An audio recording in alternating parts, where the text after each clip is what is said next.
Government medical college ಅಂತಾನೆ ನಾವು announce ಮಾಡಿಸ್ತೀವಿ. ಈ ವರ್ಷ 1 ವರ್ಷ ಆಯ್ತು ಈ ಬಜೆಟ್ ಅಲ್ಲಿ ಗೌರ್ಮೆಂಟ್ ಮೆಡಿಕಲ್ ಕಾಲೇಜ್ ಅನೌನ್ಸ್ ಮಾಡಿಸಿ ನಮ್ಗೇನಂದ್ರೆ ಮೆಡಿಕಲ್ ಕಾಲೇಜ್ ನಮ್ಗೆ ಆಗ್ಬೇಕು.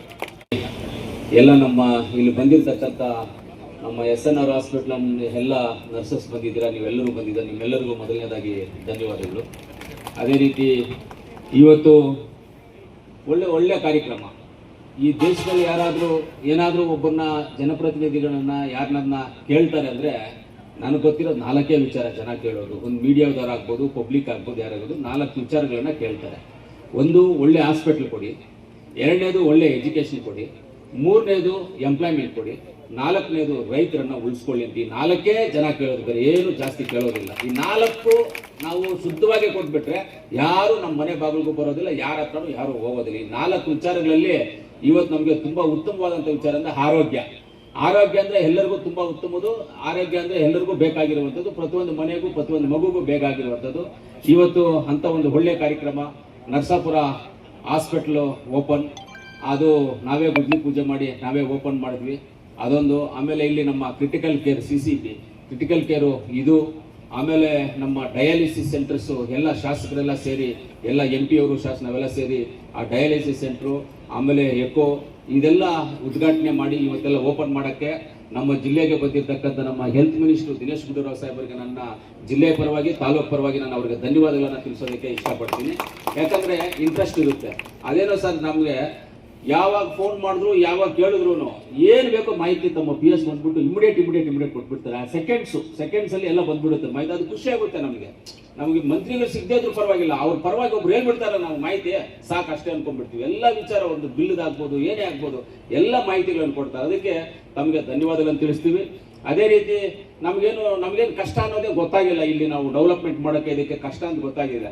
ಯಾಕೆ ಕಷ್ಟ ಗೊತ್ತಾಗಿಲ್ಲ ಅಂದರೆ ಸುರೇಶ್ ಅಣ್ಣ ಅವರು ಇದ್ದಾರೆ. ಏನೇ ಒಂದು ಬೇಕಂದ್ರು ಒಂದು ಲೆಟರ್ ತಗೊಂಡೋದ್ರೆ ಮತ್ತೆ ಸೈಲೆಂಟಾಗಿ ಸ್ವಲ್ಪ ಬೆಳಗ್ಗೆ ಹೋಗ್ಬಿಟ್ಟು ಮನೆ ಹತ್ರ ಒಂದು ಕಾಫಿ 2 ಕಾಫಿ ಕುಡಿಬೇಕು. ಅವ್ರ ಎದುರುಗಡೆ 2 ಕಾಫಿ ಕುಡಿದ್ಬಿಟ್ರೆ ಕರ್ಕೊಂಡು ಮತ್ತೆ CM ಹತ್ರ ಹೋಗಿ ಏನು ಬೇಕೋ ಸೈಲೆಂಟಾಗಿ ಬರ್ಸ್ಬಿಟ್ಟು ಕ್ಲಿಯರ್ ಮಾಡಿಸ್ಬಿಟ್ಟು ಕಳಿಸ್ಬಿಡ್ತಾರೆ ಅಷ್ಟೇ. ಆ ಥರ ನಮ್ಮ ಸುರೇಶ್ ಅಣ್ಣ ಅವರು ನಮ್ಮ ಕಷ್ಟ ಅನಿಸಿದ ನಮ್ಮ ಉಸ್ತುವಾರಿ ಮಂತ್ರಿಗಳು ಸುರೇಶ್ ಅಣ್ಣ ಅವ್ರಿಗೂ ನಾನು ಧನ್ಯವಾದಗಳನ್ನು ತಿಳಿಸ್ತೀನಿ.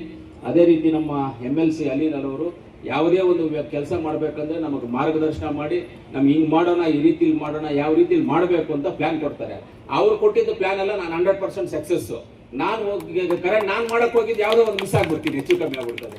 ಅವರು ಆ ಥರ ಒಳ್ಳೆ ಐಡಿಯಾವನ್ನು ಕೊಡ್ತಾರೆ. ಜನಗಳು ಯಾರು ತುಂಬಾ ಆಕ್ಟಿವ್ ಆಗಿರ್ತಾರೆ ಅವ್ರ ಮೇಲೆ ಜನ ವಿರೋಧ ಮಾಡ್ತಾರೆ. ಅದು ಕಾಮನ್ ಆಗಿ ಇದ್ದೇ ಇರುತ್ತೆ. ಅದು ಇರಬೇಕು. ಇರದೇ ಇದ್ರೆ ನಾವು ಬುದ್ಧಿವಂತರೇ ಅಲ್ಲ. ನಾವು ವಿರೋಧ ಇಲ್ಲದೆ ನಮ್ಗೇನು ಗೊತ್ತಾಗೋದೇ ಇಲ್ಲ. ಅದು ಇರಲೇಬೇಕು ನಮಗೆ. ಆ ರೀತಿಯಲ್ಲಿ ನಾವೆಲ್ಲ ಜೊತೆಯಲ್ಲಿರೋದ್ರಿಂದ ಕೆಲವರಿಗೆ ಸ್ವಲ್ಪ ಉರಿ ಇದೆ. ಇನ್ನೂ ಸ್ವಲ್ಪ ಉರಿ ಇಟ್ಕೊಳ್ಳಿ ಅಂತ ನಾವಿನ್ನ ಸ್ವಲ್ಪ ಜಾಸ್ತಿ ಮಾಡ್ಕೊಂಡು ಹೋಗ್ತೀವಿ, ಒಳ್ಳೆಯದಾಗಲಿ ಅವರಿಗೆ ಅಂತ. ಅದಾದ್ಮೇಲೆ ನಮ್ಮ ಜಿಲ್ಲಾಧಿಕಾರಿಗಳು ಹೆಂಗೆ ಅಂದರೆ, ಅವರು ಜಿಲ್ಲಾಧಿಕಾರಿಗಳಿಗೂ ಕೆಲಸ ಮಾಡ್ತಾರೆ, ಹಂಗೂ ಮೀರಿದ್ರೆ ಬೇಕಂದ್ರೆ ರೆವಿನ್ಯೂ ಇನ್ಸ್ಪೆಕ್ಟರ್, ಸೆಕ್ರೆಟರಿ ಕೆಲಸನೂ ಮಾಡ್ತಾರೆ ಅವರು. ಆ ಥರ ಅಂದರೆ ಪಬ್ಲಿಕ್ ಜನ ಬೇಕು ಅಂತ ಅಷ್ಟೇ ಅವರಿಗೆ. ನಾನು ಎಲ್ಲಿಗೆ ಬೇಕೋ ಬರ್ತೀನಪ್ಪ ಅಂತ ಹೇಳ್ತಾ ನಮ್ಮ ಜಿಲ್ಲಾಧಿಕಾರಿಗಳು ಬಂದಿದ್ದಾರೆ, ಅವ್ರಿಗೂ ಧನ್ಯವಾದಗಳು. ನಮ್ಮ ಜಿಲ್ಲಾ ಪಂಚಾಯತಿ CO ಬಂದಿದ್ದಾರೆ, ಆಮೇಲೆ ನಮ್ಮ AC ಅವರು, ಆಮೇಲೆ ನಮ್ಮ ತಹಸೀಲ್ದಾರು, ಆಮೇಲೆ ನಮ್ಮ ಇದೇ ಡಿಪಾರ್ಟ್ಮೆಂಟಿನ ಡೈರೆಕ್ಟರ್ ಸರ್ ಬಂದಿದ್ದಾರೆ. ಅವರು ಆಮೇಲೆ ಒಳಗಡೆ ಎಲ್ಲ ನೋಡ್ಬಿಟ್ಟು ಬಂದು ಸಾಹೇಬರಿಗೆಲ್ಲ ಮಾಹಿತಿ ಕೊಡ್ತಾ ಇದ್ರು, ಹಿಂಗಿದೆ ಸರ್, ಇದೆಲ್ಲ ಮಾಡ್ಬೇಕಿನ್ನ ನಾವು ಅಂತ ಹೇಳ್ತಾ ಇದ್ರು. ನೋಡಿ, ಹಂಗಿರ್ಬೇಕು. ಯಾಕಂದ್ರೆ ಮಂತ್ರಿಗಳಿಗೆ ಅಲ್ಲಿ ಏನಿದೆ ಒಳಗಡೆ ಅನ್ನೋದು ಡೈರೆಕ್ಟರ್ಸು, ಸಂಬಂಧಪಟ್ಟಿದ ಅಧಿಕಾರಿಗಳು ಹೋಗಿ ಅದನ್ನ ನೋಡಿ ಅದನ್ನ ಮಾಹಿತಿ ಕೊಡೋದು ತುಂಬಾ ಉತ್ತಮವಾದದ್ದು. ಅವ್ರು ಕೆಲಸ ಮಾಡಬೇಕು ಅಂತ ಇಂಟ್ರೆಸ್ಟ್ ಇರೋದು. ಅದೇ ರೀತಿ ನಮ್ಮ DS ಜಗದೀಶ್ ಸರ್ ಅವರು, DHO ಶ್ರೀನಿವಾಸ್ ಅವರು, ಇದಕ್ಕೆ ಮುಂಚೆ ಇಲ್ಲಿ DS ಆಗಿದ್ದು ರಿಟೈರ್ಡ್ ಆಗಿ ಇವತ್ತು ಅವ್ರನ್ನೂ ಕರೆದಿದ್ದೀವಿ ಬರಬೇಕು ಅಂತ. ನಮ್ಮ ಎಲ್ಲಿ ಸರ್, ವಿಜಯ್ ಕುಮಾರ್ ಸರ್ ಇದ್ದೀರಾ? ಅವರು ಸ್ವಲ್ಪ ಆಕ್ಟಿವ್ ಆಗಿ ಕೆಲಸ ಮಾಡಿದ್ರು. ಈ ಬ್ಲಾಕ್ ಆಗ್ಬೇಕಂತ ಹೇಳಿದ್ರೆ ಅವರು ಇದರಲ್ಲಿ ಭಾಗಸ್ಥರೆ. ಅವರಿದ್ದಾಗ ನಾವೆಲ್ಲ ಸ್ಟಾರ್ಟ್ ಮಾಡಿಸಿದ್ರು, ಆಮೇಲೆ ಅದನ್ನ ಪ್ರಯತ್ನ ಮಾಡಿ ಎಲ್ಲವನ್ನೂ ಮಾಡಿದ್ದಾರೆ. ಸ್ವಲ್ಪ ಕೆಲಸ ಸ್ಲೋ ಆಗ್ತಾ ಇದೆ. ಅದು ನಮ್ದು ಯಾವುದು 10 ಕೋಟಿ ರೂಪಾಯಿದು ಆಲ್ಟ್ರೇಷನ್ ವರ್ಕ್ಸ್ದು ಸ್ವಲ್ಪ ಸ್ಲೋ ಆಗ್ತಾ ಇದೆ. ಸ್ಲೋ ಆಗೋದಕ್ಕೆ ಕಾರಣ ಏನು ಅಂತ ಹೇಳಿದ್ರೆ, ನಾವು ಬೆಡ್ಗಳು ನಮಗೆ ಶಾರ್ಟೇಜ್ ಇದೆ. ಯಾಕಂದ್ರೆ ಶಾರ್ಟೇಜ್ ಇಲ್ಲ, ಬೆಡ್ಗಳು ಹೈಯೆಸ್ಟ್ ಇದೆ ನಮ್ಮ ಹತ್ರ. ಆದ್ರೆ ಪೇಷಂಟ್ಸ್ ಇರೋದ್ರಿಂದ ನಾವು ಅಲ್ಲಿ ಆಲ್ಟ್ರೇಷನ್ ವರ್ಕ್ಸ್ ಜಲ್ದಿ ಮಾಡಕ್ ಆಗ್ತಾ ಇಲ್ಲ. ಇವಾಗ ಅದನ್ನೇನ್ ಮಾಡಿದೀವಿ, ಇವಾಗ ಅಲ್ಲಿಂದ ಇಲ್ಲಿಗೆ ಶಿಫ್ಟ್ ಮಾಡ್ಕೊಳ್ತೀವಿ. ಎಲ್ಲ ಇಲ್ಲಿಗೆ ಇದಕ್ಕೆ ಶಿಫ್ಟ್ ಆದಾಗ ಏನಾಗುತ್ತೆ, ನಮಗೆ ಅಷ್ಟು ಬೆಡ್ ಖಾಲಿ ಆಗುತ್ತೆ. ಅವಾಗ ಅದನ್ನೆಲ್ಲ ಆಲ್ಟ್ರೇಷನ್ ಸ್ವಲ್ಪ ಶಿಫ್ಟ್ ಮಾಡ್ಕೊಂಡು ಒಂದು 5 ಆಲ್ಟ್ರೇಷನ್ ಮಾಡ್ತೀವಿ, 5 ಶಿಫ್ಟ್ ಮಾಡ್ತೀವಿ. ಆ 5 ರೆಡಿ ಆದ್ಮೇಲೆ ಆ ಕಡೆ ಆ 5ಕ್ಕೆ ಬೇರೆ ಶಿಫ್ಟ್ ಮಾಡ್ಕೊಂಡು ಈ ತರ. ಯಾಕಂದ್ರೆ ಪಬ್ಲಿಕ್ ಇಂಟ್ರೆಸ್ಟ್ ಮೇಲೆ ನಿಧಾನವಾಗಾದ್ರೂ ಒಳ್ಳೆ ಕೆಲಸ ಮಾಡ್ತೀವಿ, ಸುಚಿತವಾದಂತ ಕೆಲಸ ಮಾಡ್ತೀವಿ. ಎಲ್ಲೇ ಆಗಲಿ ನಾವು ಕಾಂಪ್ರಮೈಸ್ ಆಗುವಂತ ಪ್ರಶ್ನೆನೇ ಇಲ್ಲ.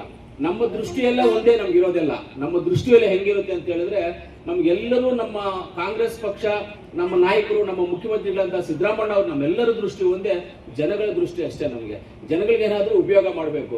ಇವತ್ತು ನಾವು ನೆನೆಸ್ಕೊಳ್ತೀವಿ, ಇವತ್ತು ನಮ್ಮ ದೇಶದಲ್ಲಿ, ಇವತ್ತು ನಮ್ಮ ಜಿಲ್ಲೆನಲ್ಲೇ ಲೆಕ್ಕ ಮಾಡ್ಕೊಳ್ಳಿ, ಕೆ ಸಿ ರೆಡ್ಡಿ ಅವ್ರನ್ನ ನೆನೆಸ್ಕೊಳ್ತೀವಿ, ಎಂ ವಿ ಕೃಷ್ಣಪ್ಪನವ್ರನ್ನ ನೆನೆಸ್ಕೊಳ್ತೀವಿ, ಟಿ ಚೆನ್ನೈನವ್ರನ್ನ ನೆನೆಸ್ಕೊಳ್ತೀವಿ, ಲತೀಫ್ ಸಾಬ್ ಅವ್ರನ್ನ ನೆನೆಸ್ಕೊಳ್ತೀವಿ, ಶ್ರೀನಿವಾಸ್ ಗೌಡ್ರನ್ನ ಯಾಕೆ ನೆನೆಸ್ಕೊಳ್ತೀವಿ ಅಂದ್ರೆ ಅವ್ರು ಜಿಲ್ಲೆಗೋಸ್ಕರ ಕೆಲಸ ಮಾಡಿವಂತವ್ರು. ಆತರ ನಮ್ದು ಏನಾದ್ರೂ ಒಂದು ಕೊಡುಗೆ ಇರಬೇಕು ಅಂತ ನಾವು ಮಾಡಬೇಕು ಅನ್ನೋ ಒಂದು ಆಸೆ ಇದೆ ನಮಗೆ. ಖಂಡಿತವಾಗ್ಲೂ ಕೋಲಾರ ರಿಂಗ್ ರೋಡ್ ಅನ್ನ ಮಾಡ್ತೀವಿ, ಹಾಗೆ ಆಗುತ್ತೆ. DPR 3 ಕೋಟಿ ಕೊಟ್ಟಿದ್ದಾರೆ, ಆಗುತ್ತೆ ಅದು. ಮೆಡಿಕಲ್ ಕಾಲೇಜು ಈ ತರ ನಮ್ಮ ಉಸ್ತುವಾರಿ ಮಂತ್ರಿ ಸುರೇಶ್ ಅಣ್ಣ ಅವರೇ ಹೇಳಿದ್ರು, ಏನು ಹೋದ್ಸಲಿ ನಾವು PPP ಮಾಡೆಲ್ ಅಲ್ಲಿ ಮಾಡಿದ್ವಿ, ಅದು ಯಾರು PPP ಮಾಡಲ್ ಯಾರು ಬಂದಿಲ್ಲ. ಅದು ಆರೋಪಗಳು ಬಂತು ನಮ್ಮ ಮೇಲೆ, ಅಲ್ಲೆಲ್ಲಿ ಮಾತಾಡಿದ್ರು ಜನ, ನಾನು ಸುರೇಶ್ ಅಣ್ಣ ಸೇರಿ ಅದು PPP ಮಾಡಲ್ ಮಾಡ್ಕೊಂಡ್ಬಿಡ್ತಾರೆ ಇವರು, ಅದಕ್ಕೆ PPP ಮಾಡಲ್ ಅನೌನ್ಸ್ ಮಾಡ್ಬಿಟ್ಟಿದ್ದಾರೆ ಅಂತ. ಅದಕ್ಕೆ ನಾವು ಸೈಲೆಂಟ್ ಆಗ್ಬಿಟ್ಟು, ಬೇಡಪ್ಪ ಯಾಕೆ ಬೇಕಾ ಕೆಟ್ಟ ಹೆಸರು ನಮ್ಗೆ ಅಂತ. ಮಾಡ್ಕೊಳ್ಳೋದು ದೊಡ್ಡ ವಿಷಯ, ಮಾಡ್ಕೋಬೇಕಂದ್ರೆ ಮಾಡ್ಕೊಳ್ತೀವಿ, ನಾವೇನು ಅಡ್ಡ ಏನೇ ಇಲ್ಲ. ಆದ್ರೆ ಆ ಕೆಲಸ ನಾವು ಮಾಡಕ್ ಹೋಗೋದಿಲ್ಲ. ಇವತ್ತು ಗೌರ್ಮೆಂಟ್ ಮೆಡಿಕಲ್ ಕಾಲೇಜ್ ಅಂತಾನೆ ನಾವು ಅನೌನ್ಸ್ ಮಾಡಿಸ್ತೀವಿ. ಈ ವರ್ಷ 1 ವರ್ಷ ಆಯ್ತು, ಈ ಬಜೆಟ್ ಅಲ್ಲಿ ಗೌರ್ಮೆಂಟ್ ಮೆಡಿಕಲ್ ಕಾಲೇಜ್ ಅನೌನ್ಸ್ ಮಾಡಿಸಿ. ನಮ್ಗೇನಂದ್ರೆ ಮೆಡಿಕಲ್ ಕಾಲೇಜ್ ನಮ್ಗೆ ಆಗ್ಬೇಕು. ಚಿಕ್ಕಬಳ್ಳಾಪುರ ನಾವು ಇಬ್ರು ಒಂದು ಜೊತೆಯಲ್ಲಿ ಇದ್ದವರು, ಜಿಲ್ಲೆ ಬಂದು ಕೋಲಾರ ಜಿಲ್ಲೆನೆ. ಚಿಕ್ಕಬಳ್ಳಾಪುರ ಸಪರೇಟ್ ಆಯ್ತು, ಇವತ್ತು ಇವ್ರ ಅಣ್ಣ ಅವ್ರ ತಮ್ಮ ಊರಲ್ಲಿ ಬಂದ್ಬಿಟ್ಟು ಮೆಡಿಕಲ್ ಕಾಲೇಜ್ ಆಯ್ತು. ಯಾಕೆ ಆಯ್ತು ಮೆಡಿಕಲ್ ಕಾಲೇಜು? ಅಲ್ಲಿರುವಂತ ಮಂತ್ರಿಗಳು ಅವರೆಲ್ಲ ಸೇರಿ ಮಾಡ್ಕೊಂಡ್ರು, ಮೆಡಿಕಲ್ ಕಾಲೇಜ್ ಆಯ್ತು. ಕೋಲಾರ ಜಿಲ್ಲೆಗೆ ಆಗಿಲ್ಲ, ಅದರಿಂದ ಕೋಲಾರ ಜಿಲ್ಲೆಗೆ ಮೆಡಿಕಲ್ ಕಾಲೇಜ್ ಖಂಡಿತವಾಗ್ಲೂ ಉಸ್ತುವಾರಿ ಮಂತ್ರಿಗಳು ಹೇಳಿದ್ದಾರೆ. ಆಮೇಲೆ ಸರ್ ನೀವು ಇದನ್ನ ಒಂದು ಪ್ರಪೋಸಲ್ ಆಗಿ ಕೊಡಬೇಕು, ಮೆಡಿಕಲ್ ಕಾಲೇಜ್ ಆಗ್ಬೇಕು ಅಂತ.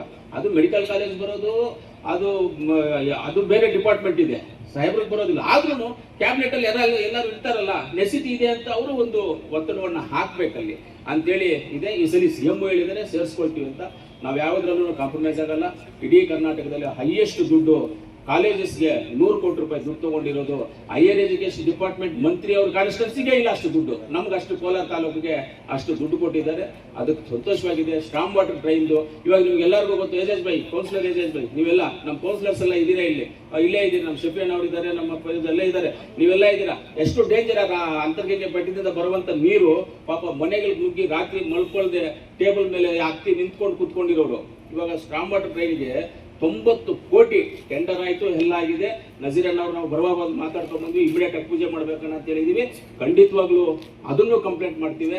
ಯಾವುದು ಕಂಪ್ಲೇಂಟ್ ಮಾಡಿದ್ರೆ ಮೊನ್ನೆ ರೋಡ್ಗಳಿಗೆಲ್ಲ ಪೂಜೆ ಮಾಡಿದ್ವಿ, ನೀವೆಲ್ಲ ಜೊತೆಲಿ ಇದ್ರಿ, ಎಲ್ಲರೂ ನಮ್ಮ ಶಿವಣ್ಣವರು ಎಲ್ಲರೂ ಇದ್ರು, ನಮ್ಮ ಗೌತಮ್ ಸರ್ ಎಲ್ಲ ರೋಡ್ಗಳ ಪೂಜೆ ಎಲ್ಲ ಮಾಡಿದೀವಿ, ಎಲ್ಲ ಮಾಡ್ಕೊಂಡು ಹೋಗಿದ್ದೀವಿ. ಎಲ್ಲವನ್ನು ನಾವು ನಿಧಾನ ಆದ್ರೂ ಕೆಲಸ ಮಾಡಕ್ ನಾವು ಸಿದ್ಧವಾಗಿದ್ದೀವಿ. ಯಾವುದೇ ಅದರಲ್ಲಿ ಅನುಮಾನ ಡೌಟ್ ಏನಿಲ್ಲ.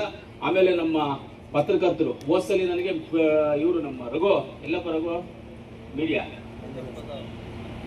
ರಘು ಅವರು ಟಿವಿಯಿಂದ ಫೋನ್ ಮಾಡಿದ್ರು ನನಗೆ, ಇದು ಕ್ರಿಟಿಕಲ್ ಕೇರ್ದು ಎಲ್ಲ ಓಪನ್ ಆಗಿದೆ, ಬಿಲ್ಡಿಂಗ್ ಎಲ್ಲ ರೆಡಿ ಆಗಿಬಿಟ್ಟಿದೆ, ನೀವು ಯಾಕೆ ಓಪನ್ ಮಾಡಿಲ್ಲ ಏನು ಅಂತ ಅವ್ರು ಹೇಳಿದ್ರು ನನಗೆ. ನಾನು ಹೇಳಿದೆ, ನೋಡಿ ಓಪನ್ ಮಾಡಿಲ್ಲ ಅಂತ ಹೇಳಿದ್ರೆ ಓಪನ್ ಮಾಡಿಲ್ಲ ಅಂತ ಹೇಳ್ತೀರಾ, ಸ್ವಲ್ಪ ಟೈಮ್ ಆಗುತ್ತೆ, ಇನ್ನ ಸ್ವಲ್ಪ ಚಿಕ್ಕ ಪುಟ್ಟ ಕೆಲಸ ಇದೆ, ಪ್ಲಸ್ ಮಿಷನರೀಸ್ ಎಲ್ಲ ಬರಬೇಕು, ಅದೆಲ್ಲ ಹಾಕಿ ನಾವೆಲ್ಲ ಮಾಡಿದಾಗ ನಮಗೂ ಒಂದು ಹೆಸರು ಇರುತ್ತೆ. ಇವಾಗ ಏನಾದ್ರು ನಾವು ಹಂಗೆ ಓಪನ್ ಮಾಡಿಬಿಟ್ರೆ ಏನು ಅಷ್ಟು ಅರ್ಜೆಂಟ್ ಇವ್ರಿಗೆ ಓಪನ್ ಮಾಡಿಬಿಟ್ರು, ಮಿಷನರೀಸ್ ಇಲ್ಲ, ಅದಿಲ್ಲ ಇದಿಲ್ಲ, ಯಾಕೆ ಮಾಡಿದ್ರು ಅಂತ ಟಿವಿನಲ್ಲಿ ಹಾಕ್ತೀರಾ. ಆದ್ರಿಂದ ಎಲ್ಲ ಅಡ್ಜಸ್ಟ್ ಮಾಡ್ಕೊಂಡು ಎಲ್ಲ ಸೆಟಪ್ ಮಾಡ್ಕೊಂಡು ಮಾಡ್ತೀವಿ, ಸ್ವಲ್ಪ ಲೇಟ್ ಆದ್ರೂ ಮಾಡ್ತೀವಿ ಅಂತ ಹೇಳಿದೆ ನಾನು ಟಿವಿನಲ್ಲಿ ಅವ್ರಿಗೆ ಮಾತಾಡಿದಾಗ ಹೇಳಿದ್ದೆ ನಾನು ಅವ್ರಿಗೆ. ಆ ರೀತಿ ಏನಂದ್ರೆ ನಾನೆಲ್ಲರಿಗೂ ಅಷ್ಟೇ, ನಮ್ಮ ಪತ್ರಕರ್ತ ಸ್ನೇಹಿತರಿಗೆ ಎಲ್ಲರಿಗೂ ಹೇಳೋದಷ್ಟೇ, ಸರ್ 1 ವಾರ ಲೇಟ್ ಆಗ್ಬೋದು, 1 ತಿಂಗಳು ಲೇಟ್ ಆಗ್ಬೋದು, ಆದ್ರೆ 100% ಪರ್ಫೆಕ್ಟ್ ಆಗಿ ಒರಿಜಿನಲ್ ವಾಸ್ತವಾಂಶದ ಕೆಲಸವನ್ನೇ ನಾವು ಮಾಡ್ತೀವಿ. ಒರಿಜಿನಲ್ ವಾಸ್ತವಾಂಶದ ಕೆಲಸವನ್ನೇ ಮಾಡ್ತೀವಿ, ಯಾವುದು ಸುಳ್ಳು ಹೇಳೋದಿಲ್ಲ, ಕರೆಕ್ಟ್ ಆಗಿರುವಂತೆ ಕೆಲಸ ಮಾಡ್ತೀವಿ. ಯಾವತ್ತು ಕರೆಕ್ಟ್ ಆಗಿ ಕೆಲಸ ಆಗುತ್ತೆ ಅಂತೇಳಿ ಯಾವತ್ತು ನಾವು ಪರ್ಸೆಂಟೇಜ್ಗಳು ತಗೊಳ್ಳಲು ಅವತ್ತು ಕರೆಕ್ಟ್ ಆಗಿ ಕೆಲಸ ಆಗುತ್ತೆ. ಪರ್ಸೆಂಟೇಜ್ ತಗೊಂಡ್ರೆ ಕೆಲಸ ಕರೆಕ್ಟ್ ಆಗಲ್ಲ, ಅದು ನಿಜ, ಗೊತ್ತಿರುವಂತ ವಿಚಾರನೇ ಎಲ್ಲರಿಗೂ. ಆದ್ರಿಂದ ಒಳ್ಳೆ ಕೆಲಸ ನಡೀತಾ ಇದೆ. ಕೋಲಾರ ತಾಲೂಕಿನ ಅಭಿವೃದ್ಧಿ ವಿಚಾರದಲ್ಲಿ ನಾವು ಹಿಂದೆ ಹೋಗೋದಿಲ್ಲ. ನಾನಾಗ್ಬೋದು, ನಮ್ಮ MLC ಅನಿಲಣ್ಣವ್ರಾಗ್ಬೋದು, ನಜೀರಣ್ಣವ್ರಾಗ್ಬೋದು, ನಮ್ಗೆಲ್ಲ ಸಹಕಾರ ಮಾಡಿದ್ದಾರೆ, ಎಲ್ಲರೂ ಸಹಕಾರ ಮಾಡ್ತಾ ಇದ್ದಾರೆ. ಒಂದ್ ಲೆಕ್ಕದಲ್ಲಿ ಹೇಳ್ಬೇಕಂದ್ರೆ ನಮ್ಮ MP ಅವರು ಇದ್ರಲ್ಲಿ ನಮ್ಗೆ ಸಹಕಾರ ಕೊಡ್ತಾರೆ. ಅವರು ಏನು ಡಿಸ್ಟರ್ಬ್ ಇಲ್ಲ, ಮಾಡ್ಬೇಕು, ನಾನೆಲ್ಲ ಬರ್ಬೇಕಾ, ಬರ್ತೀನಿ ನಡೀರಿ, ಎಲ್ಲಾದ್ರೂ ಏನಾದ್ರು ಹೇಳ್ಬೇಕಾ, ಬರ್ತೀನಿ ನಡೀರಿ ಅಂದ್ರೆ ಯಾವತ್ತು ನಮ್ಗೆ ಸಹಕಾರ ಕೊಡೋರು ಇದ್ದಾರೆ ಅಂತವ್ರಿಗೆ ನಾವು ಸಪೋರ್ಟ್ ಮಾಡ್ಬೇಕು. ಆಮೇಲೆ ಡಯಾಲಿಸಿಸ್ ಯೂನಿಟ್, ಡಯಾಲಿಸಿಸ್ ಕೆಳಗಡೆ ಇರೋದು 12 ಬೆಡ್ ಅಲ್ಲ ಸರ್, 12 ಬೆಡ್ ಕೆಳಗಡೆ ಇರೋದು, ಮೇಲ್ಗಡೆ ಇವಾಗ 20 ಬೆಡ್ ಅನ್ನ ಮಾಡಿದ್ದೀವಿ. ಅದು ಬಿಟ್ಟು ಸೆಪ್ಟಿಕ್ ಡಯಾಲಿಸಿಸ್ ಅಂತ 4 ಬೆಡ್ ಸಪರೇಟ್ ಮಾಡಿದ್ದೀವಿ, ಅದು ಸೇರಿ 20 ಬೆಡ್. ಆ ಸೆಪ್ಟಿಕ್ ಅಂತ 4 ಸಪರೇಟ್ ಆಗಿ ಮಾಡಿದ್ವಿ. ಆಮೇಲೆ ಅವ್ರಲ್ಲಿ ಲಾಂಚ್ ಮಾಡಿದ್ವಿ, ಅವ್ರಿಗೆ ಊಟ ತಿನ್ಬೇಕು, ಏನಾದ್ರು ತಿನ್ಬೇಕು, ಅವ್ರಿಗೇನಾದ್ರು ಊಟ ಕೊಡ್ಬೇಕು, ಟಾಯ್ಲೆಟ್ಸ್ ಮಾಡಿದೀವಿ, ಸ್ನಾನ ಪ್ಯಾಂಟ್ರೀಸ್ ಎಲ್ಲ ಮಾಡ್ಕೊಟ್ಟಿದೀವಿ. ಎಲ್ಲಿದೆ ಅದು ತೋರಿಸಿ, ನೀವು ಬೇರೆ ಎಲ್ಲಾದ್ರೂ ನೋಡೋಣ, ಬೇರೆ ಹಾಸ್ಪಿಟಲ್ಸ್ ಅಲ್ಲಿ ನಾವೆಲ್ಲ ಐಡಿಯಾಗಳು ಮಾಡಿ ಅದನ್ನ ಮಾಡಿ ಅಷ್ಟೆಲ್ಲ ಮಾಡ್ಕೊಟ್ಟಿದ್ದೀವಿ. ಅದಾಗ್ಬೋದು. ಇವಾಗೆಲ್ಲ ನೀವು ನೋಡಿದ್ರೆ ಎಲ್ಲ ಇವಾಗ ಪತ್ರಕರ್ತರು ಎಕ್ಕೋದು ಎಲ್ಲ 4 ವರ್ಷಗಳ ಹಿಂದ್ಗಡೆ ಬಂದಿರುವಂಥದ್ದು ಇವಾಗೆಲ್ಲ ಸೆಟಪ್ ಮಾಡಿ ಎಲ್ಲ ಮಾಡಿ ಒಂದೊಂದಾಗಿ ಮಾಡ್ತಾ ಇದ್ದೀವಿ. ಖಂಡಿತವಾಗ್ಲೂ ಅಭಿವೃದ್ಧಿ ವಿಚಾರದಲ್ಲಿ ಹಿಂದೆ ಇಲ್ಲ. ನಿಮ್ಮೆಲ್ಲರ ಸಹಕಾರ, ನಿಮ್ಮೆಲ್ಲರ ಬೆಂಬಲ ಎಲ್ಲವೂ ಇದೇ ಥರ ಇರಲಿ. ಎಲ್ಲಕ್ಕಿಂತ ಮುಖ್ಯವಾಗಿ ನಮ್ಮ ಸುರೇಶ್ ಅಣ್ಣ ಅವ್ರು ಅವಾಗ ನಮ್ಗೆ ಜ್ಞಾಪಿಸ್ಕೊಳ್ತಾ ಇದ್ರೆ ಸಾಕು ನಮ್ಗಷ್ಟೇ. ಅವಾಗ ಮಂಜುನಾಥ್ ಫೋನ್ ಮಾಡಬೇಕು, ಕರಿಬೇಕು, 100 ಕೋಟಿ 200 ಕೋಟಿ 500 ಕೋಟಿ ಅಂತ ಕೊಡ್ತಾ ಇರ್ತಾರೆ. ಹಂಗೆ ಮುಂದಕ್ಕೂ ನಮಗೆ ಕೊಟ್ಕೊಂಡು ಹೋಗ್ತಾ ಇದ್ರೆ ಏನು ತೊಂದರೆ ಏನಿಲ್ಲ ನಮಗೆ. ನಿಮ್ಮ ಜೊತೆನೆ ಹಂಗೆ ಕಂಟಿನ್ಯೂ ಆಗಿ ನಾವು ನೀವು ಕೊಡೋದು ತಗೊಂಡು ಹಂಗೆ ಜನಗಳಿಗೆ ಹಂಚ್ಕೊಂಡು ಹೋಗ್ತಾ ಇರ್ತೀವಿ. ರೋಡ್ಗಳು ಎಲ್ಲ ಮಾಡ್ಕೊಂಡು ಹೋಗ್ತಾ ಇರ್ತೀವಿ ಅಂತ ಹೇಳ್ತಾ ಮಾತಾಡ್ಲಿಕ್ಕೆ ಅವಕಾಶ ಮಾಡಿಕೊಟ್ರೆ ನಮ್ಮ ಅದೇ ಟೌನ್ ರೋಡ್ಸ್ ಇದೇನ ಇವಾಗ ಒಂದು 50 ಕೋಟಿದು ಕೆಲಸ ಮಾಡಬೇಕು. ಇನ್ನೊಂದು 50 ಕೋಟಿ ಸ್ಪೆಷಲ್ ಗ್ರಾಂಟ್ ಇದೆ, ಅದನ್ನ ನೆಕ್ಸ್ಟ್ ಪ್ಲಾನ್ ಮಾಡ್ತೀವಿ. 50 ಕೋಟಿ ಇದೆ. ಅದು ಬಿಟ್ಟು ಇನ್ನೂ ಒಂದು 25 ಕೋಟಿ ಇದೆ ಅಣ್ಣ. ಟೋಟಲ್ 125 ಕೋಟಿ ಟೌನ್ಗೆ ಟೋಟಲ್ 125 ಕೋಟಿ. ಈಗಾಗಲೇ 50 ಕೋಟಿದು ಪ್ಲಾನ್ ಮಾಡೋದು ಎಲ್ಲರಿಗೂ ಗೊತ್ತಿದೆ. ವಾರ್ಡ್ ವೈಸ್ ಮಾಡಿದೀವಿ, ಎಲ್ಲ ಮಾಡಿದೀವಿ. ಇನ್ನೊಂದು 75 ಕೋಟಿ ಇದೆ, ಅದನ್ನು ಮಾಡ್ತೀವಿ. ಈ ಕೆಲಸ ಮುಗಿದ ಮೇಲೆ ಅದನ್ನು ಮಾಡ್ತೀವಿ. ಆಮೇಲೆ ನಮ್ಮ ಡೆಲ್ಟಿಂದ ಬಂದ್ಬಿಟ್ಟು ಟೆಂಡರ್ ಒಂದಾಗಿದೆ, ಯುಜಿಡಿದು ಅದೆಲ್ಲ ಟೆಂಡರ್, ಅದ್ರ ಸ್ವಲ್ಪ ಕೋರ್ಟಲ್ಲಿ ಚಿಕ್ಕ ಸಮಸ್ಯೆ ಇದೆ, ಅದನ್ನು ಕ್ಲಿಯರ್ ಮಾಡ್ತೀವಿ. ಇದೆಲ್ಲ ಮಾಡ್ತೀವಿ. ಯಾವುದು ನಾವು ಮಾಡಿದೀವಿ ಅದು ಸುಳ್ಳು. ಆಮೇಲೆ ಇವಾಗ ನಾವೆಲ್ಲ ಹೇಳಿದ್ದು, ಯಾರಿಗಾದ್ರೂ ದಯವಿಟ್ಟು ಡಾಕ್ಯುಮೆಂಟ್ಸ್ ಬೇಕಂದ್ರೆ ಕೇಳಿ. ನಾವು ಡಾಕ್ಯುಮೆಂಟ್ಸ್ ಎಲ್ಲ ಎವ್ರಿ ಮಂತ್ ಫೈಲ್ ಅನ್ನ ಮಾಡಿದ್ದೀನಿ. ಯಾವ್ಯಾವ ಡಾಕ್ಯುಮೆಂಟು ಏನು, ಯಾವ ಕೆಲಸ, ಯಾವ ವರ್ಕ್ ಆರ್ಡರ್ ಯಾವ್ದಾಗಿದೆ, ಯಾವ್ದು ಟೆಂಡರ್ ಪ್ರೋಗ್ರೆಸ್ ಅಲ್ಲಿ ಇದೆ ಎಲ್ಲ ಡಾಕ್ಯುಮೆಂಟ್ಸ್ ಫೈಲ್ ಮಾಡಿಟ್ಟಿದ್ದೀನಿ. ಯಾರಾದ್ರೂ ಬೇಕಂದ್ರೆ ಬಂದು ತಗೊಳ್ಳಂಗಿದ್ರೆ ತಗೊಳ್ಳಿಲ್ಲ, ನನ್ನ ಮೆಸೇಜ್ ಹಾಕಿದ್ರೆ ಅವ್ರು ರಿಜಿಸ್ಟರ್ ಪೋಸ್ಟ್ ಅನ್ನ ಆ ಡಾಕ್ಯುಮೆಂಟ್ಸ್ ಎಲ್ಲ ಕಳ್ಸಿಕೊಡೋದಕ್ಕೆ ನಾನು ಸಿದ್ಧವಾಗಿದ್ದೀನಿ ಅಂತ ನನ್ನ ಮಾತನ್ನು ಮುಗಿಸ್ತೀನಿ. ಜೈ ಹಿಂದ್, ಜೈ ಕರ್ನಾಟಕ. ಮತ್ತೆ ಮುಖ್ಯವಾಗಿ ನಮ್ಮ ಡಾಕ್ಟರ್ಸು ಎಲ್ಲರೂ, ನಮ್ಮ ವೇದಿಕೆ ಮೇಲೆ ಇರ್ತಕ್ಕಂಥ ನನ್ನೆಲ್ಲ ಹಿರಿಯರು ಎಲ್ಲರಿಗೂ ನಾನು ಧನ್ಯವಾದ ತಿಳಿಸಿ. ಎಲ್ಲ ಬಂದಿದ್ದಕ್ಕೆ ಧನ್ಯವಾದಗಳು.